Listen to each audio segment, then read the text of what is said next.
when we speak of manifestation, or when you think about manifestation, often you think about, well, I'm going to manifest a relationship, or I'm going to manifest a pile of money that I can invest that will carry me through into my future, or I'm going to manifest something physical like a house or a car. These are manifestations.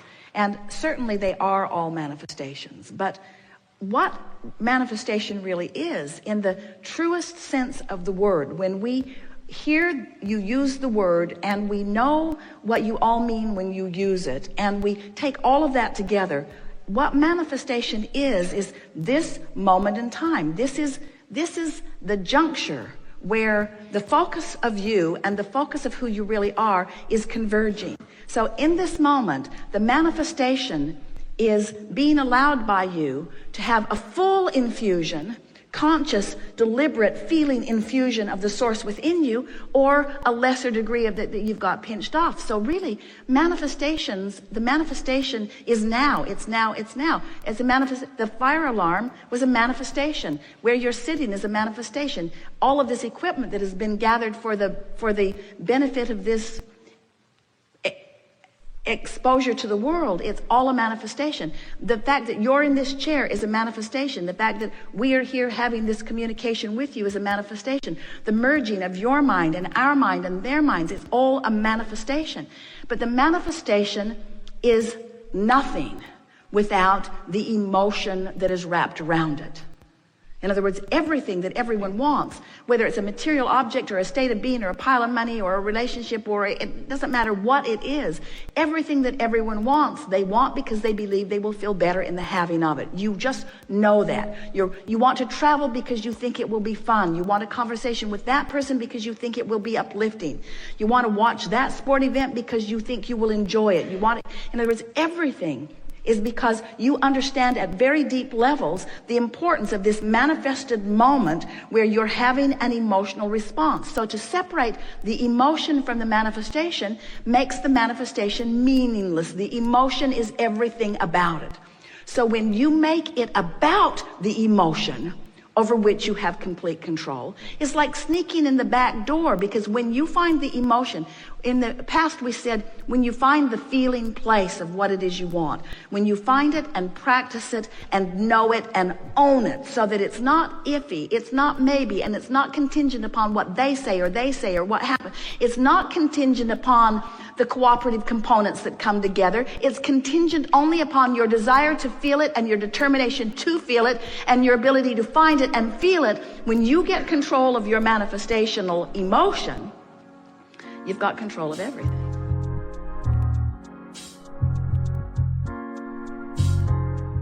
I want $1 million, and I want to find a way that is compatible with me to receive it. Okay. Now there's less resistance in that.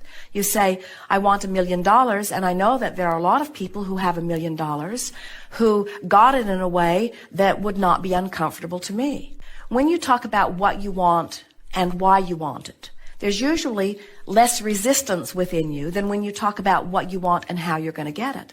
Because when you pose questions that you don't have answers for, like how, where, when, who, then it sets up a contradiction vibration within you that slows everything down. Statements such as, there must surely be many people on this planet today who have $1 million and in excess of it, who at one time were standing right where I am, just wanting it and having no idea how it was going to come.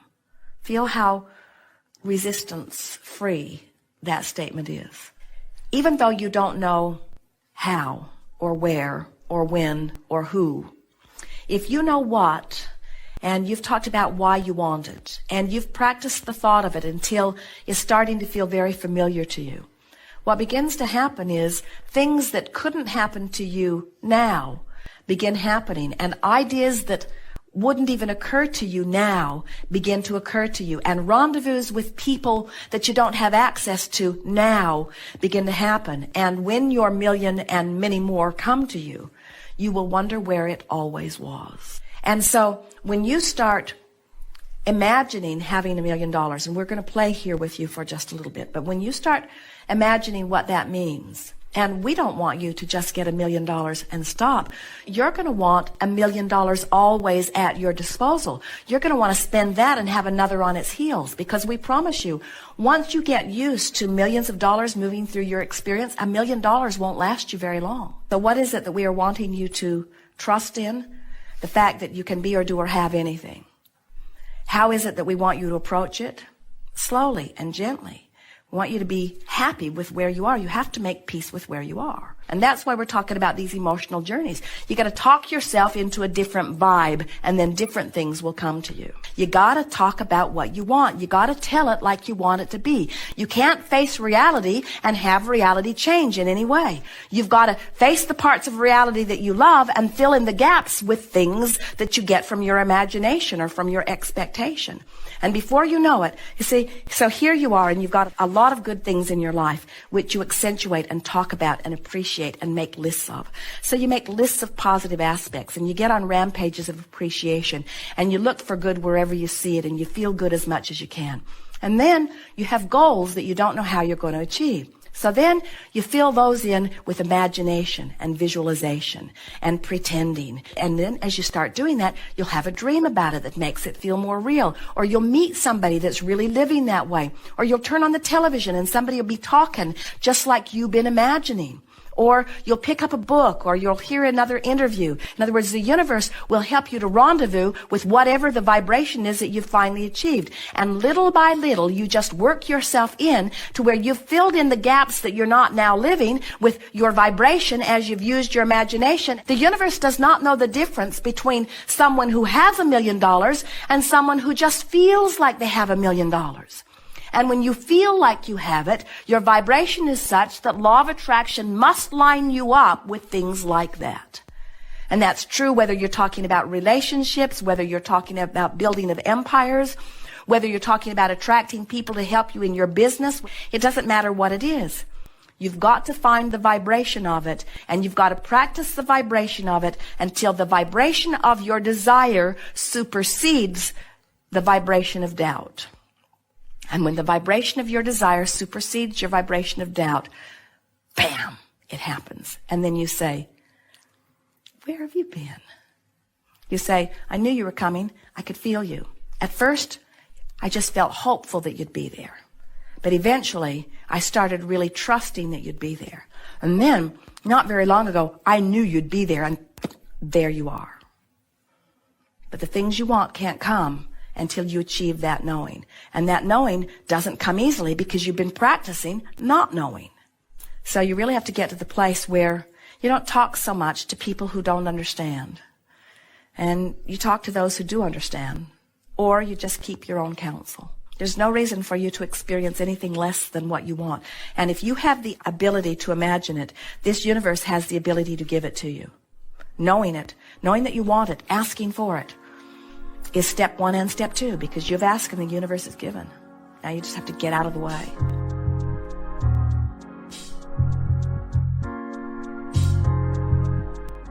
How does someone ready themselves to be able to see what's in the vortex? Well, you take pieces of things that you know you like, and you talk about them steadily with the interest of gathering momentum.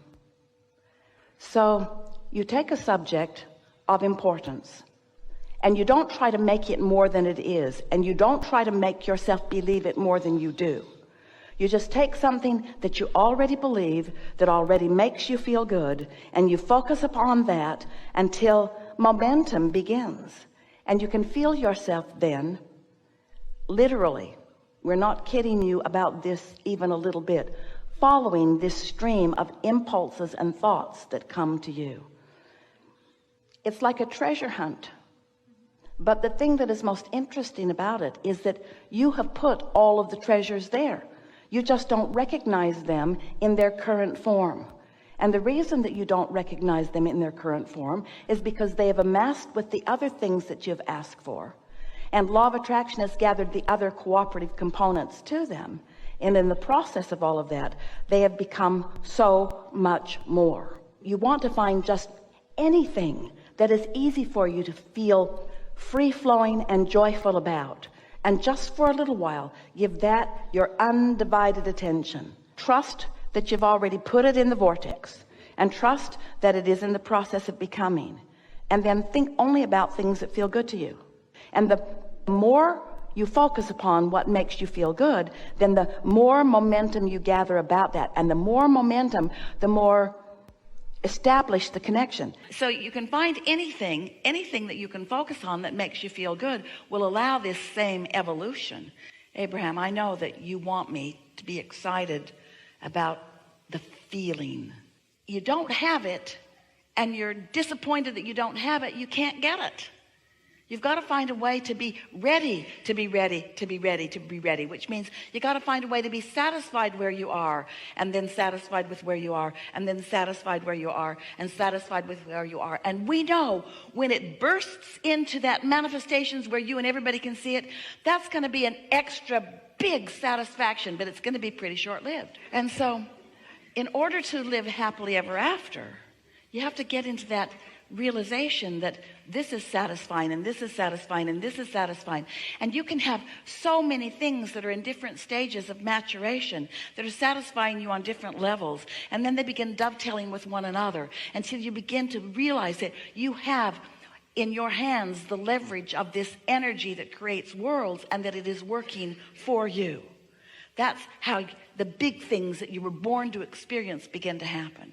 If you can find satisfaction long before it's manifested, and notice it, and then more, and then notice it, then you are one of the people who has a chance of living happily ever after. Because if you need your desires to be manifested before you're happy, you can't ever get there, because you've got to let them manifest. And if they haven't yet manifested, and therefore you're blocking them, then there's always going to be something that's causing you to not be in the flow of that. Does that make sense to you? So you can go through life for years or decades, for a long, long time, with not much changing. It's different faces and different places, but pretty much the same thing keeps happening, because you're responding to what is and getting more of what is, and responding to what is and getting more of what is. So it happens. You notice that you offer a vibration. That's your point of attraction. You get more. You notice that you offer a vibration. You get more. So what we're talking about here is no longer having those knee-jerk reactions to what is, which is the only way what is can improve for you. When you talk about what you want and why you want it, often you can get into that emotional place, because emotions are manifestations. And so you could talk about why you want it. It makes me happy to think about it. It makes me feel satisfied. That you won't get into much vibrational trouble talking about what you want and why you want it. That usually lets it evolve. But if you start talking too soon about how and where and when and who, then you contradict your own vibration. The manifestations are developing from what you've all got going on here, because the manifestations, these tangible manifestations, are your vibrational perceiving. Everything is as you perceive it to be. And we know that's hard to accept or hear when there are tangible things that have manifested that you all can sort of kind of agree on. But if you would notice that often you're walking down the same street with someone else and you're having an entirely different experience than they are having. You are perceiving very individually. And when you start allowing your personal human perception to dovetail with the perception that your source has about the things that are important to you, when you get it, that your inner being is flowing with you right out here on this leading edge. You're not out here being tested. You're out here leading the way, and all that is non-physical is there with you, supporting you in whatever it is that